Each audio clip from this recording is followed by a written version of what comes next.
Ayaw na gud mo sige pangaway na ako, no? Kani bitong taga Dumaguete, no? Grabe, sige, ikaw na nang maayo mag-English, okay? Ikaw na. Kabalo mo sa akong pag-pronounce na mong English diri sa Norway? English? Oh. Sige daw. Maglisod jud mo. Ana siya nako ho, ingon siya nga. Grabe, kuan daw kayo ko kay bisag basic daw kayo nga English, dili daw ko makabalo. Nga naana daw ko sa lain nga nasod, no? Pakaulaw ra daw ko. Grabe po. Ikaw ra nang gaingon napakaulaw. Pero ako proud ko sa akong kaugalingon, no? Ikaw maayo mo English, naara ka dira sa Pilipinas, ako nga dili kabalo, daghan ako nasod na laag, no? Atong naabot ko sa, okay, ani lang sa hatag, tugana mo. Naay taga USA nga classmate nako, naapoy taga England nga classmate nako. Ang taga England gani maglisod naman gani siya kay ngano ang pronunciation sa diri sa Norway is lahi na jud kaayo, no? Pananglitan sa okay bebe, paminaw ha, di mo tuon ako anak. How you pronounce USA? USA. Kadungog mo ato. And how about the English? Engelsk. Kamo daw, so na ato ninyo. Oh, di ba? Tapos, tanan manggod, basigan asa-asa ka dapit nga nasod, mandatory yun na siya nga mag-Norwegian mo. Kinahanglan yun na siya. No? Kaysa gikaingon pa, dili priority ang English diri sa Norway. Okay? So, nagyahapoy English nga subject pero dili gid siya kuan, dili gid siya pag-abot na magtrabaho ka, mangita kag trabaho diri kinahanglan jud mag-Norwegian ka. Sa makasabot ra gid ani, no? Naabot ko og kanang South America.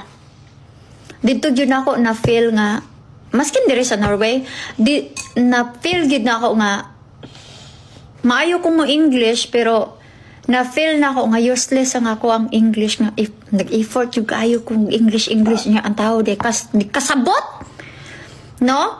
So dili kasabot og kanang English. So naabot ko dito sa South America, sa Colombia, gumikan ka nag-take me og training sa amo ang fitness. Opat me ka adlaw dito. Dayon diri sa Norway nag-English tuod ko pero akong mga client or mga customer mo insist gid sila kana bitaw magsugod na bitaw sila Norwegian nya imong replyan og kanang English mura sila ma-insulto. So manay uban gani nga moana sila nga pwede ka mag-Norwegian mga og sorry jud kayo di pa jud ko kabalo mana jud ko, no? So mo na nga kinahanglan jud diri nga mag-Norwegian. Nakasabot na mo. So ayaw ko ninyo ingna nga kanang kuan ba nga anak ko sa laing nasod, dili ko kabalo mag-English. Dili lagi tanan nasod nga priority ang English. Sabdan na ninyo, no? Sa gikaingon pa nako, laag mo. Ayaw lang mo din ha sa Pilipinas. Or naiuban nga mga Pinay pod nga kusog kaayo mang kuan nga naa sila sa US.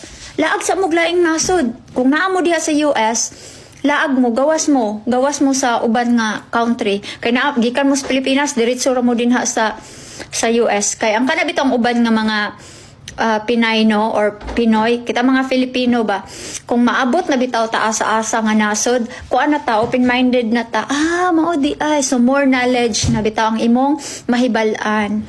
Nga inani di ay na sila, makat-on bitaw ka sa uban nga kuan nga nasod sa ilang patakaran unsa din na kay idea ba, so dili bitaw nga kanang dinha ra kataman ana ba dayon proud na kay ka nga kanang sa ingon pa nga mura kag dakog ulo nga walay sulod ngon ara ba feel kayo ka nga dako kayo kag kanang knowledge din ha sa Pilipinas. How about others? Wala gani ka nakabala swito ug unsa sila ana ba, so kuan na lang ka kanang neutral na lang ka. Akong gipangutan na ang ako ang classmate nga Indian, doktor gani siya ha, doktor gani ako ang classmate. Indian. Nangutana ko niya nga, how you say it when someone put the like the volume is too high. Nga ano siya sa ko, slow down. Di ba? Katawa ko. Katawa ko.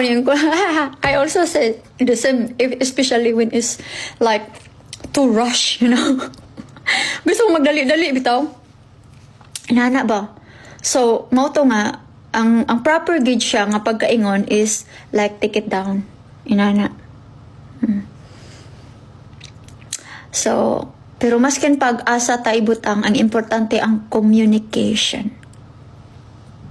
Ang communication, ang pagsabot, kay kinahanglan man gud kay dili raman gud kita nga mga Pinoy pod nga dili kabalo mo English, okay? Dili kayo kuan ba sa grammar, no? Daghan kaayo, pero hayahay kay ilang kahimtang, madiskarte. Nay uban jud no nga bright kayo ka, pero kaloy sa Ginoo no, ang katong tagaan lang tamo og kuan ha, tagaan lang tamo og example ha. Kani makabalo man ni akong mga classmate ani. Nami classmate nga grabe gid ni siya kahina sa eskwelahan namo. Karon, kortahan kayo. Di gid nato mahibal-an ang tao. Ang tao no. Mao na nga ayaw mo pang judge. Ayaw mo pang judge nga gumikan ka dili kabalo mag-English mo ni mao na. Okay, so daghan na kay kong istorya ani, dapat naligo na biyang ta ko. Maroto ay basta ayaw mo sige pangaway. Ayaw mo sige pangaway.